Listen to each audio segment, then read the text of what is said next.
Episode 14 of F4 Thailand. Boys over flowers and workers are ransacking Gorya's house. As Gorya grapples with the destruction, Rosalind's man shows up to confirm the land now belongs to Paramount Group. Time tries to intervene, but his mother confirms she's given Gorya a red card and taunts him to stop it if he can. The guys group up to strategize and realize Rosalind has a bigger plan for Time. Kevin confirms that the families have eyes on all of them, as he's just been called home. Ren encourages Time to support Gorya, even if she's pushing him away. F3 pledged to provide whatever's needed.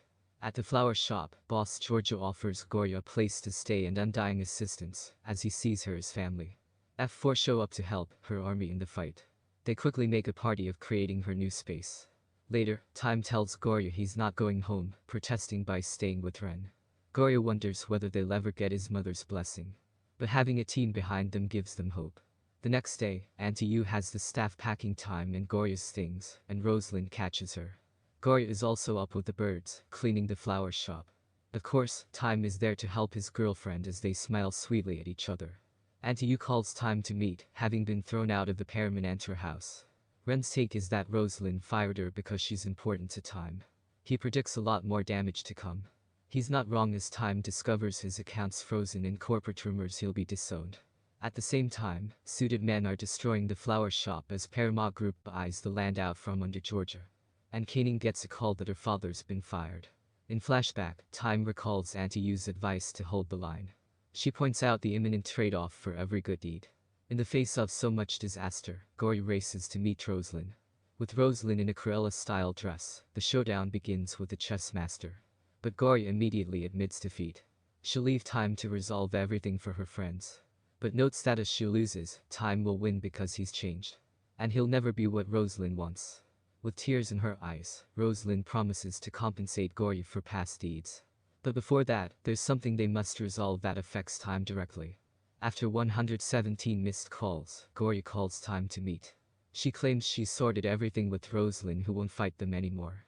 After a lovely date together, Time talks about their future, how he'd run Paramount Group with Gorya at his side.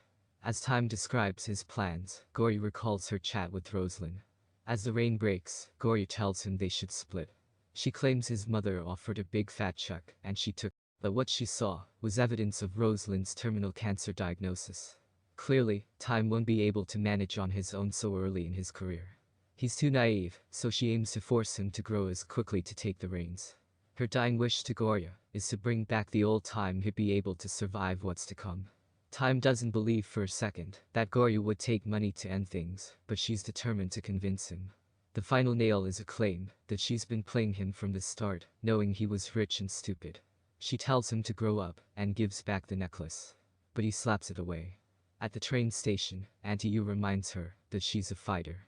Somehow, she still has the necklace, having rescued it from the drain. Conversely, Rosalind gloats at hearing Gorya has gone, and Time is keen to take up the business in Singapore. She burns her, presumably fake, medical records. Nearly a year later, the mean girls reminisce about Gorya. But they quickly recover to check out F4's Instagram results. Back together, MJ and Kevin have an appointment. While Georgia and Kaning decorate the flower shop. The guys drop by to give Georgia a car. They quickly leave Kaning and Kevin to chat. Kaning feels guilty over Gorya leaving so abruptly without a trace. They don't know where her parents live, but Kevin assures they're still looking for her. It's Ran leading the investigation. He spots a news story about Paramount Group's traumas. From Singapore, Time is at the helm at Paramount Group, proposing firing an entire team to stop the corporate bleed. While everyone else looks horrified, Rosalind is the cat who got the cream. Tia tells him he's more and more like their mother, missing who he'd been with Gorya. Of course, it's the last thing he wants to hear. From the road, Ren speaks to MJ. They're both still searching for Gorya in their own ways, but agree to take a break. When Gorya is ready, they'll find her. That evening, the news announces a meteor shower, noting it can make wishes come true. The next spot features farmers and Ren recognizes Gorya's parents. At work, things don't seem to be going well for Paramount, but Rosalind doesn't buckle. Time, however, is still ambushed with thoughts of Gorya. Then Ren appears to show Time what he's found. It's Gorya. And here comes the tight twist, a mother's dying wish. Very much a tamarind-flavored storyline in one that hits Gorya right where it counts. What else can she do but believe and know that she can't be the one to tell Time his mother has cancer? But of course, it's a play, it must be. That's exactly how Rosalind rolls, isn't it? All that aside, the belief that Time will have to man up in his old way doesn't seem quite as obvious a response. So, it takes time to be fair. Well, maybe it does. We can presume that Gorya believes that Time would need that armor in the face of his mother's demise plus overwhelming battles in the business world. If it were you, would you believe Rosalind unreservedly? Believe that no mother would falsify something so horrible? Well, most mothers aren't Rosalind, are they? Let's hope not. I believe the clue is in the two-faced outfit she's wearing. Well done, wardrobe department. With this in mind, and no one but Gorya knowing the reason she left, can Ren find a way to bring her back? Not without a solid reason, I'll bet. And he's only got 2 more episodes within which to do it. Onward, my friends. Are you watching F4 Thailand, Boys Over Flowers? We'd love to hear your thoughts on this storyline to date. Feel free to join in comment box.